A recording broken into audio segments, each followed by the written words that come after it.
नमस्कार साथियों, दिव्य दृष्टि बाय बालाजी के इस चैनल पर आपका हार्दिक स्वागत है। पिछले भाग में हमने जाना कि रमल ज्योतिष क्या है, इसका इतिहास क्या है और यह भारत तक कैसे पहुंची। आज हम उस रहस्य के द्वार पर पहुंच रहे हैं जहां से रमल ज्योतिष वास्तव में प्रारंभ होती है। रमल विद्या का पूरा आधार केवल एक चीज पर टिका है, शक्ल। यदि हमने शक्लों को समझ लिया तो रमल का आधा ज्ञान आपके सामने खुल जाता है। लेकिन प्रश्न उठता है कि आखिर में ये शक्लें क्या ये कोई चित्र हैं, क्या ये कोई यंत्र हैं, या फिर इनमें कोई गूढ़ रहस्य छिपा हुआ है। आइए इसे सरल भाषा में समझते हैं। रमल ज्योतिष में शक्ल का अर्थ है विशेष आकृति। यह आकृति 4 पंक्तियों में बने बिंदुओं से तैयार होती है। प्रत्येक पंक्ति में या तो एक बिंदु होता है या 2 बिंदु। इन्हीं 4 पंक्तियों के अलग अलग संयोजनों से कुल 16 बिंदु तैयार होते हैं, जिन्हें कि हम शक्लें कहते हैं। और यही 16 शक्लें रमल विद्या की आत्मा मानी जाती है।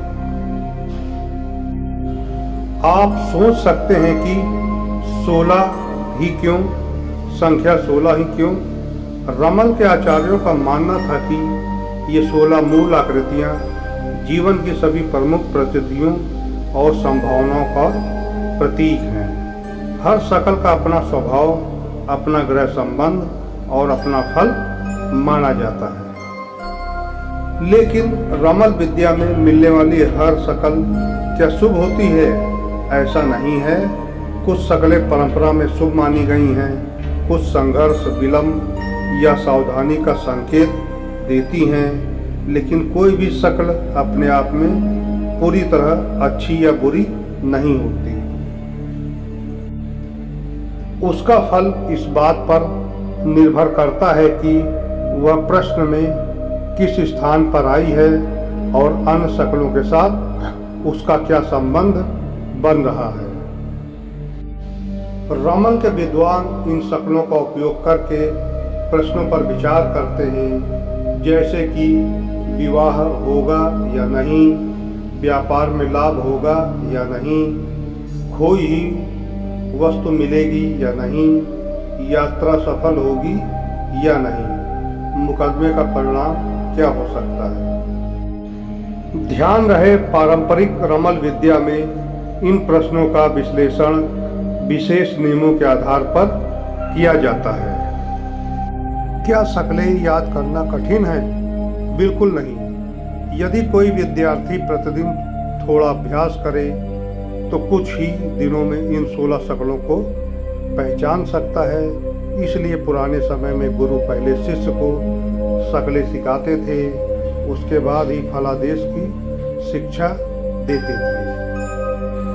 साथियों, आज हमने जाना कि रमल ज्योतिष की नींव 16 शक्लों पर आधारित है। लेकिन अगले भाग में हम जानेंगे ये 16 शक्लें बनती कैसे हैं, बिंदुओं से शक्ल तैयार करने की वास्तविक पारंपरिक विधि क्या है और सबसे पहली शक्ल कौन सी मानी जाती है। यह भाग रमल विद्या सीखने वालों के लिए अत्यंत महत्वपूर्ण होगा, इसलिए अगले वीडियो को अवश्य देखिए। यदि आज की इस चर्चा से आपके जीवन में ज्ञान का एक दीप भी प्रज्वलित हुआ हो तो इस दिव्य संदेश को अपने परिवार, मित्रों और उन सभी लोगों तक अवश्य पहुंचाएं जिन्हें इनकी आवश्यकता है। दिव्य दृष्टि बाय बालाजी केवल एक यूट्यूब चैनल ही नहीं, बल्कि सनातन ज्ञान, ज्योतिष, भक्ति और आत्मचिंतन की एक यात्रा है।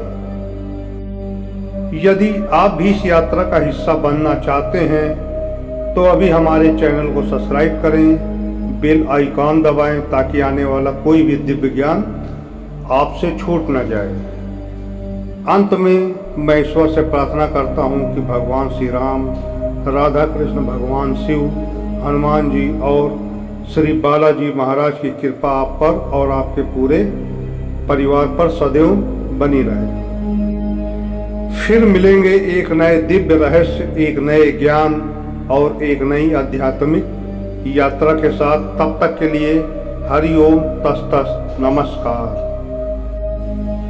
ज्ञान ही सबसे बड़ा धन है और सत्य ही सबसे बड़ा मार्ग। फिर मिलेंगे दिव्य दृष्टि बाय बालाजी पर। हरि ओम तस्त। हर हर महादेव। राधे राधे।